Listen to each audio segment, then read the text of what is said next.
YB,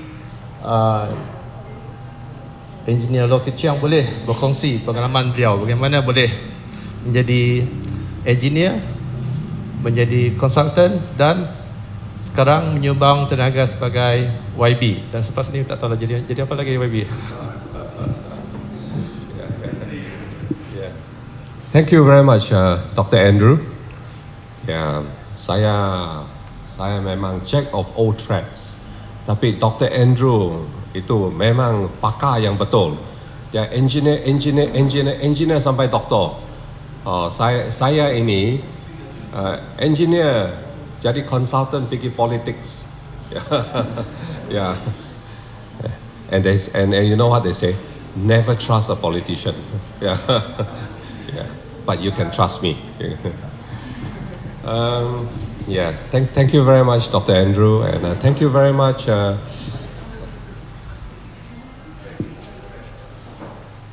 Wes, yeah, thank you very much, Wes, for the introduction. Yeah, thank you very much. Yeah.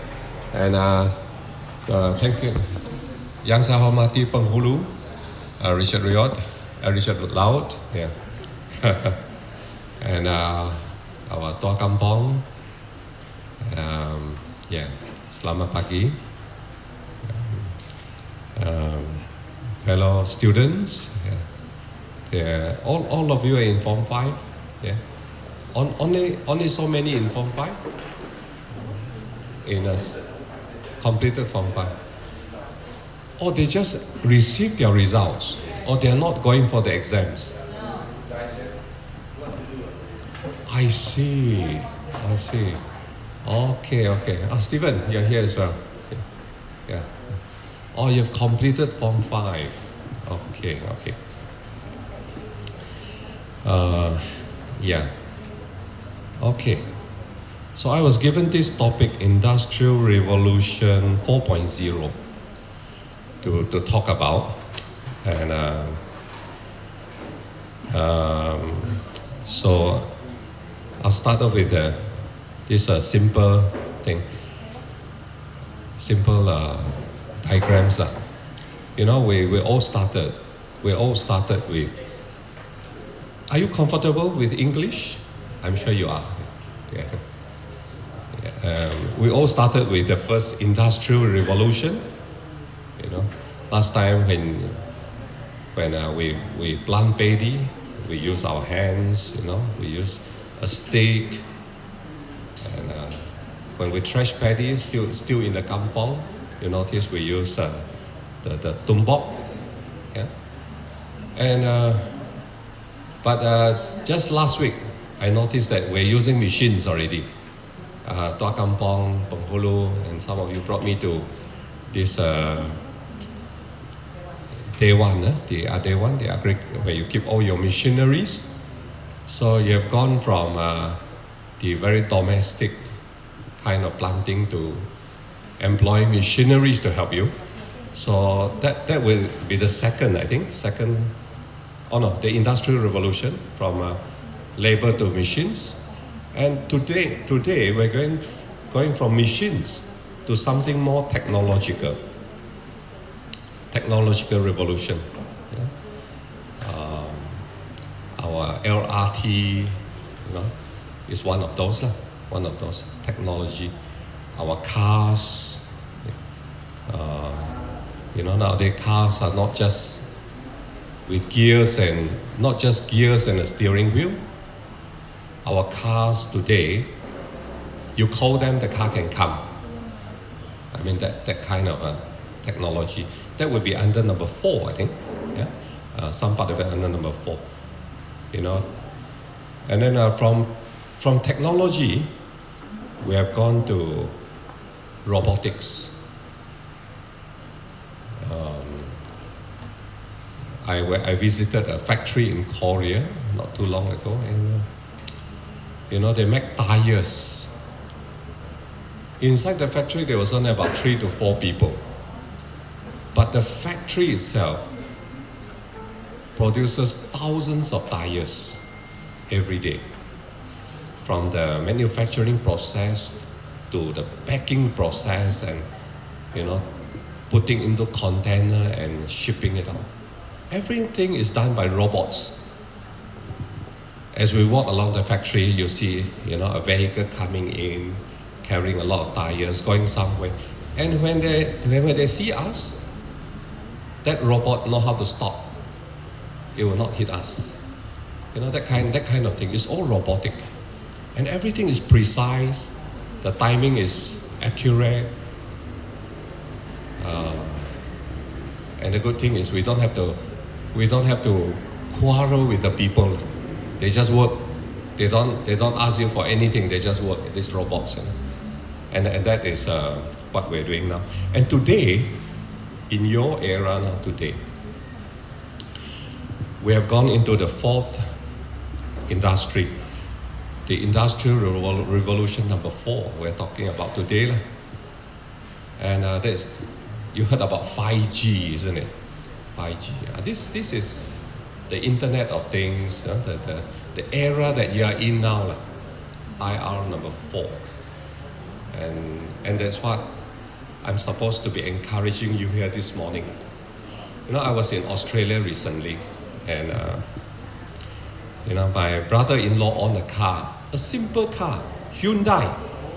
It's just a Hyundai, simple. I asked him how much it cost. He said it's about 60,000 Australian dollar, 60,000 Australian. That is equivalent to about 240, less than 300,000 car. But over there, because the salary is very high, so 60,000 is like 60,000 ringgit here. And the car, just a simple Hyundai, it can drive by itself. As we were in Melbourne, Dr. Andrew, and we went to this Mount Dandenong. So the car, on the dashboard, there was a green light. Where there is a green light, that means it recognizes the white lines on both sides of the road. And in the city especially, the lines are very clear. So the car actually drives by itself. But he has to be encouraged to put his hands on the wheel. If he leaves his hand off the wheel, the car will sound. You have left your hands away from the wheel too long. Put your hands back on the wheel. So he has been reminded to always keep his hands on the wheel. But I realized that he's not driving. It is actually the car itself driving. The car was actually driving. He has to put his hands on the wheel because this is for safety reasons. But the car actually moved by itself. So he was telling me initially, I thought, how do you drive the car like that? You want to turn here, the car turn the other way. It's true. Initially, he found it difficult to control the car. Why the car like that? Eventually, he realized he just had to hold the wheel, let the car, be confident with the technology, trust that technology, and let the car drive. But the moment the green light goes off, that means it detects in front it is not clear, the lights are not clear. Then the whole wheel loosens, and he's able to hold the steering. So they all got used to it, this technology. They all got used to it, and the car can detect the car in the front. It can follow the car in the front as well. You don't have to drive. The lights may be unclear, but it follows the car in the front. Of course, hopefully the car doesn't run off into the drain. It also run off into the drain. That's why you have to hold the wheel. That's interesting. But it also dawned upon me, we are very far behind. I mean, when I think about Sarawak, Malaysia for that matter, we're still very far behind. People have gone to that extent. And I think you have all heard of this, what do you call that? That cartel star or something like that. There's a car that you can actually call the car. Come here. It recognizes your voice and the car will drive towards you. Let's say it's raining. You just have to call the car will come over and you get into your car. It is already in Australia. Expensive, of course, Then there was this car I saw. It's a Mercedes, a simple Mercedes, sedan. It's not like those our ministers are driving those few $100,000. It's a simple Mercedes, all you need to do is auto park. You know, we have line parking, parallel parking, line parking. It's very difficult to go in, isn't it? You got one car in front, one car at the back, difficult to go in. This one, auto park. And the car, and on the dashboard, it will show you how to drive your car to the front. You put it exactly at the place the car wants you to, because it recognizes the cars at the back and the front. It knows how to calculate the distances between these two cars and your car, what is the size, whether it can go in or not. So if you put it exactly where it wants you to, auto park, you just press the throttle, the car will just go in by itself. And sometimes you have to do it a few times, 2 times the most, I think, 2 times. But this one, it goes in 1 time only. It goes in exactly. It knows how to calculate the distance, you know, the turning. It's so sophisticated. But this is what IR4 is about, you know, the technology today. And this is what we're encouraging you to do. You know, it's no more just,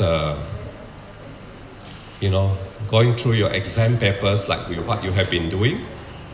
I'm sure you have all done it. Before your exam, you go through past papers, you know, as many past papers as possible just to get through your exams. But when you come out to work, when you go after your Form 5, you go on to your higher studies, you go to universities. This is what we're encouraging you to do. No more, you know, reading and then vomiting out exactly what you have read. But we're encouraging you to train your mind to do things differently. And this is so very important. And I think that's what we're getting ourselves into. I don't know whether you have been advised this morning, but you know, for those of you who want to further your studies, you know, I also found some information here like Tabong, Pendidikan. These are areas where you can get help, get your finances to further your studies, and you'll be very good. I also know that even Yayasan Sarawak is willing, under Sarawak. Let's say you get, this morning I just got one student asked me to give her a recommendation letter. She got 10A plus and 1A. 10A plus 1A. So I immediately gave her a recommendation letter. And I think Yayasan will even sponsor, you know, give her scholarship to overseas to further her studies. I think the state government is very concerned about education, and this is good. Education is the key to everything. You know, education is the key to everything. If not because of education, I won't be where I am today, even though I'm a politician today. But without education, I won't be able to go from where I am. Education is important. And I always remember this phrase from, what's his name now, this guy?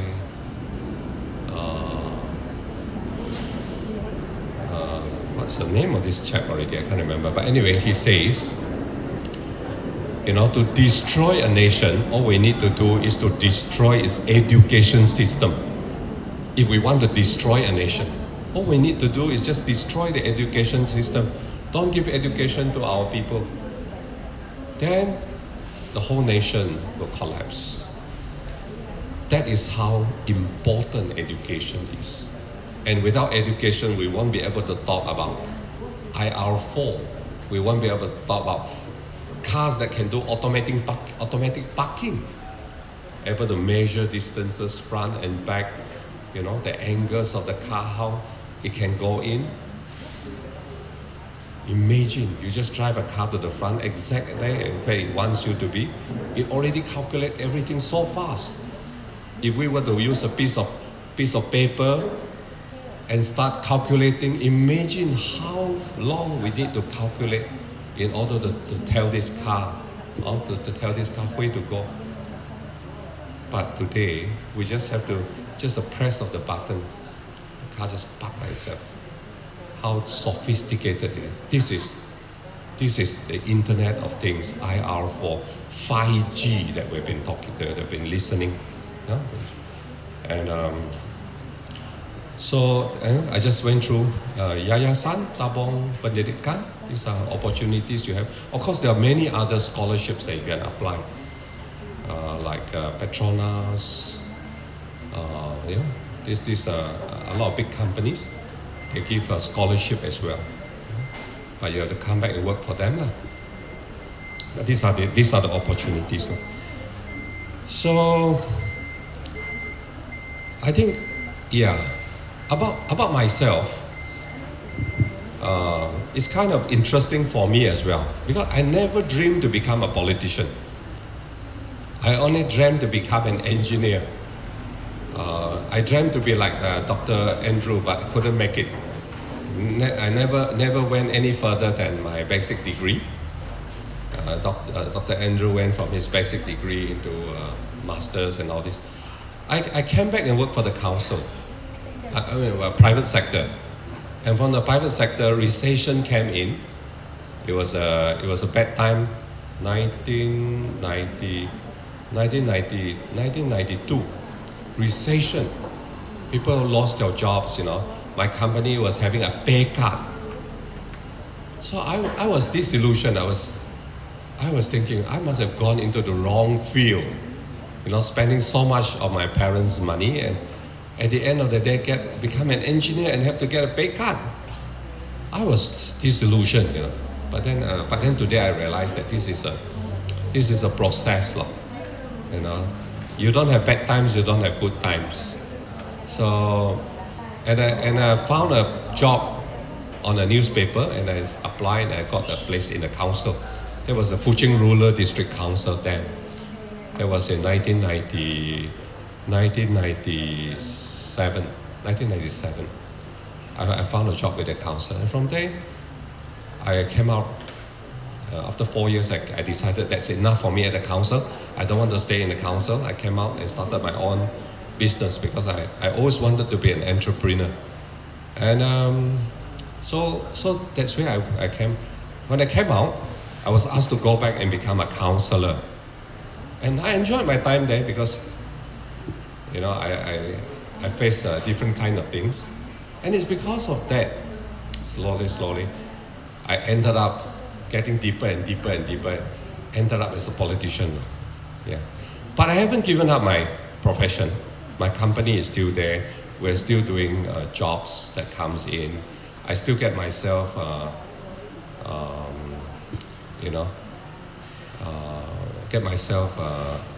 aware of what the company is doing and the jobs we're doing, because it's interesting. As an engineer, I've always been interested, because I've always been interested in looking at problems and trying to solve them. Flooding problems, house collapse, columns, foundation problems, that kind of thing. And I've always liked that, and so I still keep myself abreast with what is going on in the engineering world. Who knows, I may lose my job tomorrow as a politician. I still have to go back, cari makan as an engineer. Or when I retire, I'll still go back and do things that I like. So that's life. We all move on. And for all of you here, you're just beginning. Just starting, just beginning. I wish you all the best. And I would like to encourage you. And wherever you are, whatever you do your best. Do your best, be honest, and stay away from drugs, gambling, and alcohol. Make sure. With that, thank you very much. Yeah, thank you, Dr. Andrew. Thank you, Wes. Yeah, thank you.